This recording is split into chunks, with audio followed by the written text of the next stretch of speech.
A final question, Professor. We are facing Islamic State, so-called Islamic State. This picture of terrorism in the world, where does it sit? Where lands its root? Well, for one thing, we should always be cautious about the use of political terminology, because almost every term in political discourse, democracy, freedom, market, whatever you like, has two meanings. It has its literal meaning, and it has the meaning that's used in political warfare.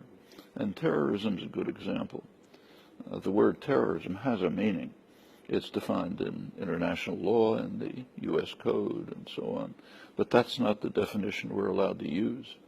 We use the word terrorism in a way which means their terrorism against us, but not our terrorism against them. That's not terrorism.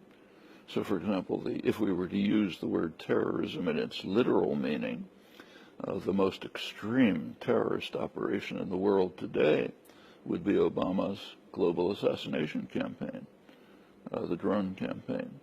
I mean, if, say, Iran were carrying out a campaign to assassinate people throughout the world who it suspects are planning to harm them.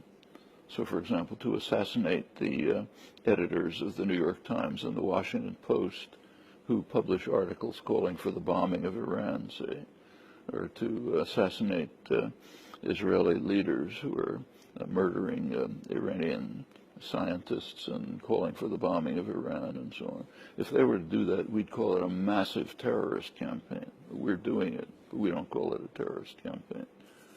That's, if you take a look at the formal, public, not secret, the character of the drone campaign, it's aimed at killing people who are suspected of intending to harm the United States.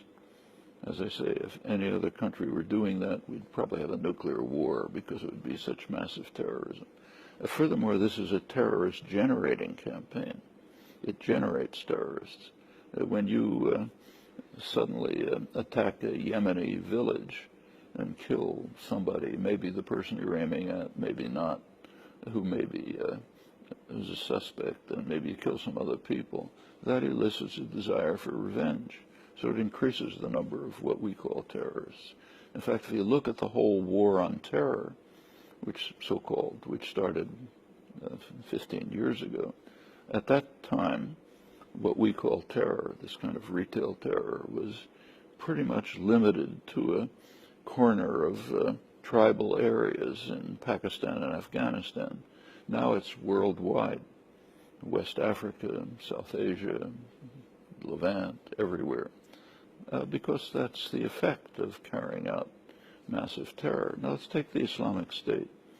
If you take a look at the analyses by U.S. specialists, the former CIA analysts of the Middle East, people like Graham Fuller, Paul Pillar, others, they point out the obvious. They say ISIS, the Islamic State, is an outgrowth of the U.S. invasion of Iraq. The U.S. invasion of Iraq is certainly the worst crime of this millennium. It killed hundreds of thousands of people, all kinds of torture and terror, destruction, maybe 4 million people displaced, 2 million from refugees. It incited sectarian conflict, which did not exist before. It turned into a major sectarian war, which is tearing the country apart and the region apart. This interacted. That's part of the core of ISIS. There's another one.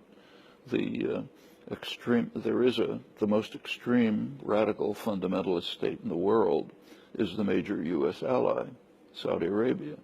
Its version of Islam is the Wahhabi Salafi version is already way out on the extreme, and it's also a missionary state, so it exports Wahhabi doctrine both with funding and by establishing madrasas, Quranic schools, mosques, clerics, and so on. And it's spread over a good part of the world.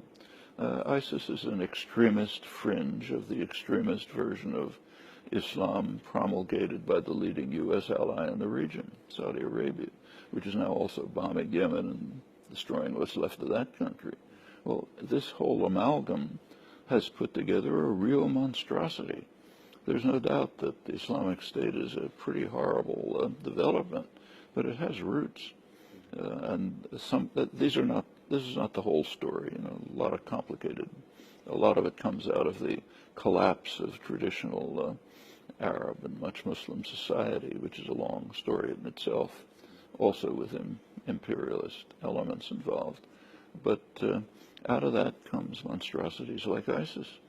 It didn't come out of nowhere. Thank you, sir. Mm-hmm.